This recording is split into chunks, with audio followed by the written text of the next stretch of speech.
Well, they tragically were not able to save Hayley. I want to express my appreciation to the citizens who are aware and alerted law enforcement. Tonight on UATV News, we'll have the latest update on a Missouri girl who was kidnapped and killed. And coming up, I'll tell you how a fraternity on campus is trying to spread light on the Michael Dunn trial. And windy conditions are causing several problems around northwest Arkansas. Stay tuned. UATV News starts right now. Live from the University of Arkansas, this is UATV News at 9. Welcome to this Thursday night edition of UATV News. I'm Tyler Wessner. And I'm Chelsea Hawthorne. Thank you for joining us tonight. Our top story tonight out of Missouri, a Springfield Public Schools employee faces first-degree murder charges after police say a 10-year-old girl was found dead in his home. 10-year-old Hayley Owens was about a block from her house Tuesday afternoon when witnesses say a man in a truck pulled up to her asking for directions. He was yelling at her saying, "Get away from the car, don't go over there," and telling him, "Don't touch her, don't touch her."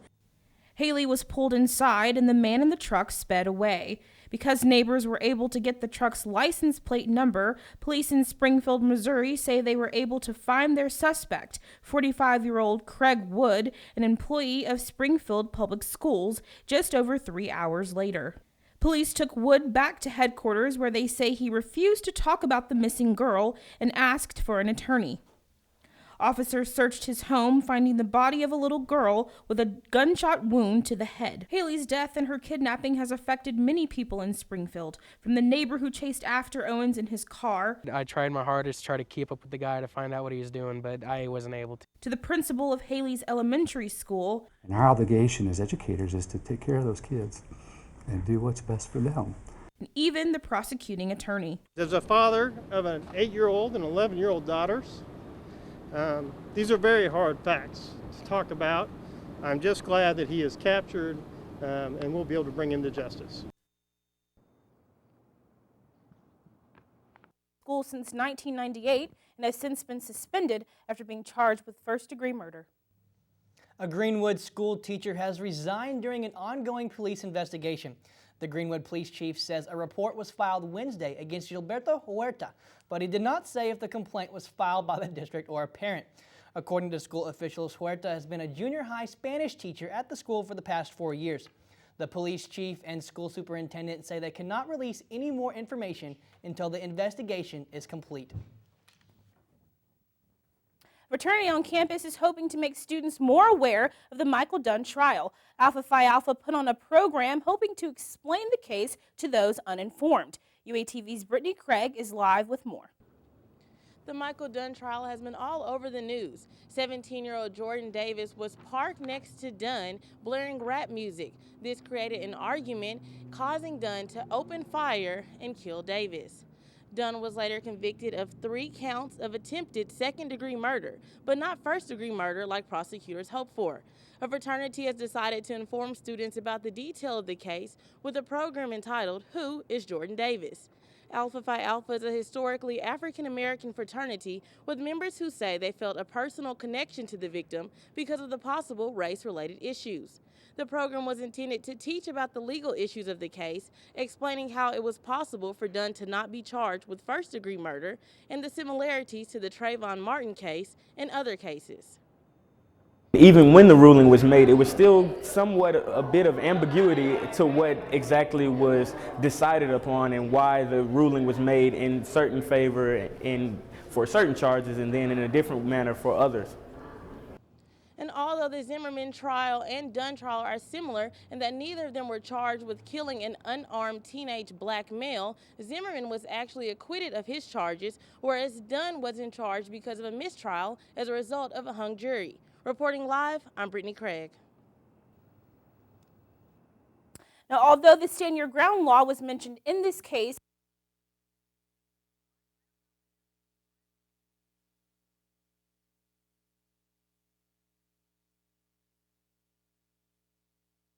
rather a castle doctrine. And what that is it states that the Arkansans only have the right to use deadly force if they fear their own.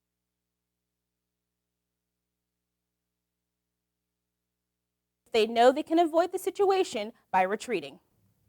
And in an update on a story we told you about last night, police have released the name of the man in connection with a pipe bomb found in his car yesterday.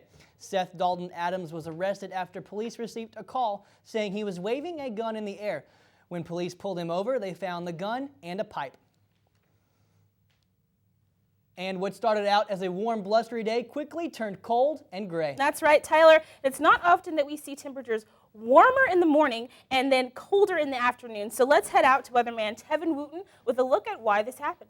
Hey, you guys, you're exactly right. It was pretty much warmer this morning than it was this afternoon. It was 61 degrees this morning, this afternoon, or it was 61 degrees earlier this morning, and then right around 1:30, that's when that cold front came through. But today's high, as you see, 71 degrees at 11:42 this morning with a low of 42 degrees. Look at that bottom left-hand corner. Wind gusts today, we're at 46 miles an hour.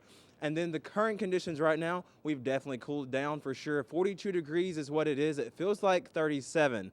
The winds are coming from the southwest at about 5 miles per hour. It's mostly clear tonight, so that's going to make way for some cooler temperatures tomorrow as well. As you can see, though, the winds from the southwest are not from the northwest. So if you're going to class between 1 and 2 this afternoon, you could definitely feel that wind from the northwest. It was cool. And then the daytime tracker, because we love to track the weather for you here at the U of A. Tomorrow morning, expect a sunrise at 6:57 a.m. The temperatures are at 30 degrees, and it feels like 21. At noon, it's 52, and it feels like 52 because the wind is not present then. It's going to be a mild day tomorrow. Tomorrow at 5 p.m., it's 55 degrees, and it feels like 55 with the sunset at 6:04 in the afternoon. Guys, back to you inside. Now, speaking of the wind, the Northwest Arkansas Regional Airport is experiencing delays due to these windy conditions. XNA spokesperson Charles Butcher says the extremely high wind speed is making it difficult for planes to leave the airport's only runway. Now, a few flights were canceled this morning, and a majority of flights were delayed throughout the day. As the wind lets up, flights will resume their schedule accordingly. Due to the continued dry and windy conditions, burn bans are going into effect across the state of Arkansas. As you can see on the screen there, the counties in red are under a burn ban warning when the dry conditions and high wind speeds. A grass fire ignited near Mission Boulevard earlier today. Nearby businesses were evacuated, and the cause of the fire is still being investigated. Fayetteville Public Schools have revised their school calendars to make up for the lost snow days. A waiver from the Arkansas Department of Education will allow schools to have class on Memorial Day and Saturday, May the 3rd. Students will be out of school on Friday, June the 6th, only if no more days are missed due to inclement weather. And Fayetteville Public Schools have missed 11 snow days this school year, which is the most since the 1970s. The Arkansas women's golfers headed to Puerto Rico to kick off their spring season this past week. They left the cold and snow here in Arkansas for the sun and sand there. Member of the team and our own Emily Tubert has more.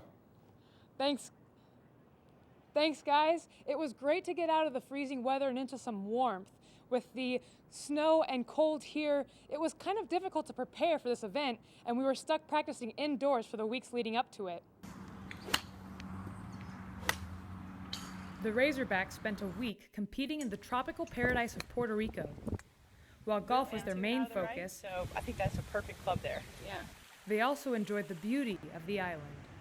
We get to do what we love, and we get to see this view, and we wake up to this every day, and we eat dinner looking at this. It's amazing. After each round, the girls could be found soaking up sun on the beach. They also explored the Yunque rainforest. Between competing and adventures, they found time for homework. Was able to do a lot of my homework early, which was really good because when we got here, it's hard to get down and focus. I really wanted to go to the beach, but I knew I had a lot of homework, so I decided to take my homework to the beach. Though it may have felt like a vacation at times, this team had a very clear mission. To win. Our goal is always to win and to have fun. We're so blessed and we all get along and we're great players, and so to just all come together and get a win, that's what we practice every day for. It was an awesome week filled with laughter, warm weather, beautiful scenery, and great golf. There were 14 teams in the field, and we came out on top. Reporting for UATV, I'm Emily Tubert. All right, Emily, now we know that you're quite the golfer yourself, so how did you finish? I ended up finishing 4th this event. We had 3 of our 5 Razorbacks finishing in the top 4.